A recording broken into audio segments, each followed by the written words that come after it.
We turn now to Egypt's presidential election, which has been extended for a third day in an apparent bid to boost voter turnout. The result of the election is believed to be a foregone conclusion, with former army chief Abdel Fattah al-Sisi widely expected to win. But the low voter turnout threatens to undermine the credibility of the election. Well, for more, we go right to Egypt, where we're joined by Sharif Abdel-Quddus, Democracy Now! Correspondent in Cairo, joining us from a polling place. Can you describe where you are, Sharif, and the significance of the extension of the election and making yesterday a national holiday so people would turn out? Yeah, that's right, Amy. I'm speaking to you in front of a poll station in Do'i district in Cairo.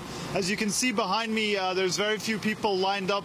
In fact, there's no line outside the polling station. And this has been the case for the past 2 days. There was a much lower than expected turnout for this election, which had the authorities desperate to boost people coming to the polls. So initially, they extended voting hours on Monday by an hour. Then they declared Tuesday a holiday for both state and private employees. They closed the stock markets. They suspended fares for the train and the metro to facilitate people getting to the polls. And they even had the Justice Ministry saying that people were going to get fined if they didn't go to vote. It also spurred many of the hosts on pro-military hosts on television that dominate the airwaves were in hysterics last night, criticizing people for not turning out, having a lot of elite disdain for the Egyptian people. One host calling people traitors for not voting, another telling business owners to check their employees' hands to see if there was ink proving that they voted. So there was really, I think, a lot of a shock by the authorities at the level of turnout. Now, some of the reasons for this lower than expected enthusiasm for this poll, there's many, but one may be voter apathy. I mean, we have seen 7 elections. This is the 7th poll in Egypt since the ouster of Mubarak just over 3 years ago. None of the people in office right now have been elected by any of those polls.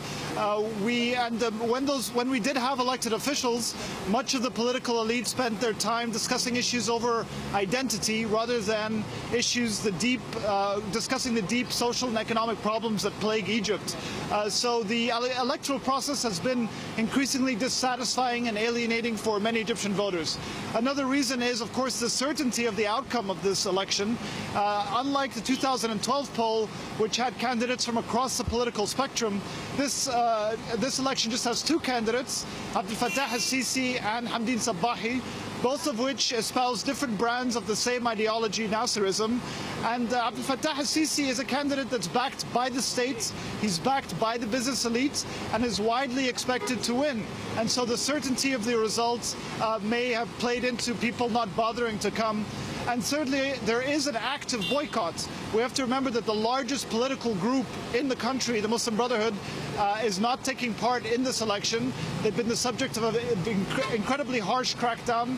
Many of their rank and file have been killed. Their leaders are jailed. And so they have refused to take part, as have groups like the April 6th Youth Movement. So again, officials are saying the turnout is somewhere between in the mid-30s, but that is a much lower turnout than we saw in the runoff that elected Mohamed Morsi in 2012, which had 52%. And Sharif, Sisi is so guaranteed to win that he hasn't even made one public appearance during his campaign?